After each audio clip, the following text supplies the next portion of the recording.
Forged in blood on a Mississippi sandbar and tempered by personal tragedy, Jim Bowie's life was a violent, gripping journey, from a notorious frontier brawler to the martyr of the Alamo. Stay with me as we discover the truth behind the knife, the tragic loss of his wife and children, and his last gallant moments at the Alamo. Born in the Kentucky wilderness in 1796 as one of 10 children, young Jim Bowie built a reputation in Louisiana bayous as a dangerously powerful and fearless brawler. Standing more than 6 feet, with broad shoulders and piercing gray eyes, he presented an intimidating appearance, and the combination of physical size and the terrible temperament struck fear in the hearts of his opponents. As a young man, Jim's reputation was haunted by a series of get-rich-quick schemes. Alongside his brothers John and Resin, he made thousands of dollars selling land in Arkansas and Louisiana. Although much of his land speculation was legitimate, some of the land was obtained by falsifying old Spanish land grants. He also made an enormous profit from partnering with the infamous pirate Jean Lafitte and smuggling enslaved people who had been captured during many of Lafitte's pirate exploits on the sea. Bowie picked up slaves in Texas and sold them at auction in Louisiana. So frequent was Jim's tendency to engage in fights that his brother Resin had a large knife custom built for him. There's no photographs or sketches of the knife, and only a few descriptions. It's been said that the blade was about 10 inches long, and that the weapon's overall length was about 15 inches with the handle, and that it resembled a large butcher knife. The legend of the Bowie knife began on a sandbar in the Mississippi River near Natchez. Two men, Samuel Wells and Dr. Thomas Maddox, met on the sandbar after agreeing to settle a dispute by way of a pistol duel. Each man was accompanied by supporters. Samuel Wells brought his friend Jim Bowie and his followers, while Dr. Maddox arrived with a group of friends which included Major Norris Wright, an arch-enemy of Jim Bowie. Neither man succeeded in shooting each other, so Wells and Maddox shook hands and called the duel off. But a brawl erupted among the supporters. In the chaos, Norris Wright shot Jim Bowie in the side near his hip.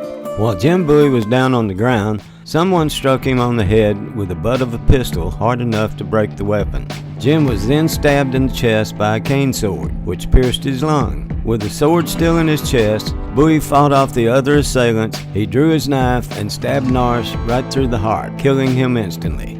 Bowie survived the fight despite having 2 bullet wounds, 7 stab wounds, and a blow to the head. The incident made newspapers all across the nation, and the Bowie knife became an icon of American history. While history continues to glorify the knife, it often fails to recognize that Jim Bowie, the man, was the true lethal weapon.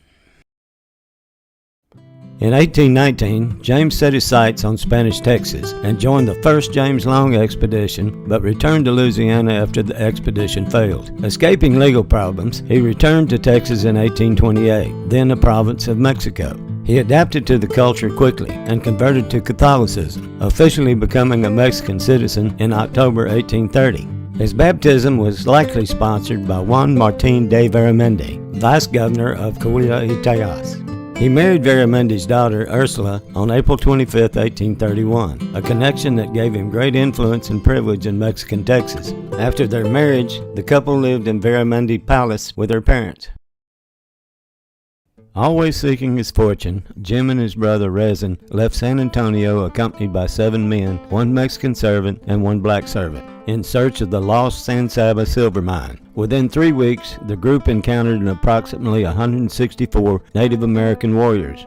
During the ensuing 13-hour battle, Bowie's party had 1 man killed and 3 others wounded, while killing and wounding more than 80 warriors. It's unknown if any treasures were ever found, but Bowie and his men returned to San Antonio on December 6th. On March 20th, 1832, Ursula Bowie gave birth to a daughter, Marie Elvie Bowie. Later that year, her father was summoned to Saltillo, Mexico, and sworn in as governor of Coahuila y Tejas following the death of Governor Jose Latana. Because Jim was often traveling on business, and because Ursula was pregnant with her second child, Jim thought it would be safer for his wife to move to Mexico with her parents. Their son, James Veramendi Bowie, was born in Mexico on July 18, 1833, when Jim was in Natchez, Mississippi on business. While in Natchez, Jim became seriously ill with yellow fever. Heartbreak struck when he returned to Texas in November to learn that his wife and both her children, along with their parents, had died from cholera 2 months earlier. Grief and anger were dangerous additions to the character of someone with a temperament like Jim Bowie. As a result, he became a bitter and outspoken opponent of the new regime of the Mexican president Santa Anna and passionately supported the effort for Texas independence. After the first shots of the Texas Revolution were fired at Gonzales, Jim became a colonel on the staff of Stephen F. Austin, commander of the Federal Army of Texas.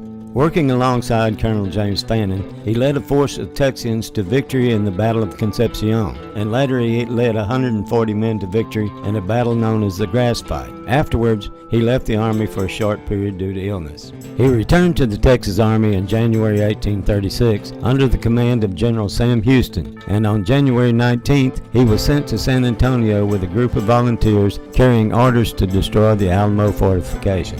After assessing the Alamo's condition, Jim was convinced of the strategic importance of the mission and sent word to Sam Houston that he would die in those ditches rather than surrender the fort. A dispute over command of the fort arose on February 3rd when Colonel William B. Travis arrived with a small group of Texan Army regulars, after which Travis and Bowie agreed to share joint command.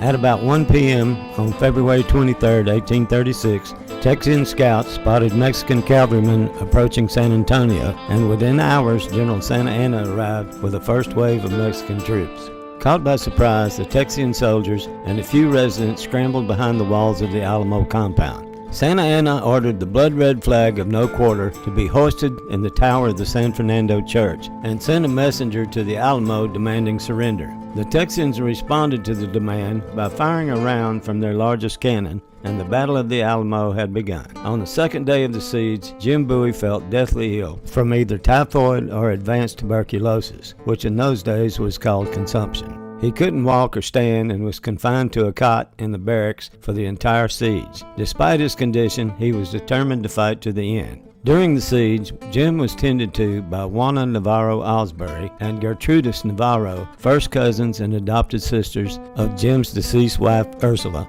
According to Juana's personal account, recorded later in her life, in the final moments on March 6, she loaded 2 pistols, placed them in Jim's hands, with his famous knife by his side. In heartbreaking detail, she described how she prayed for him and kissed him one last time before hiding in the corner with her infant son and sister Gertrudis. As the Mexican soldiers entered the room, Jim fired his pistols, killing 2, then reaching for his knife, and was still fighting as the Mexican soldiers bayoneted him. According to historical accounts, when Jim's mother was informed that her son had been killed at the Alamo, she is said to have calmly remarked, "I'll wager that no wounds were found in his back," expressing her complete confidence in her son's courage and bravery.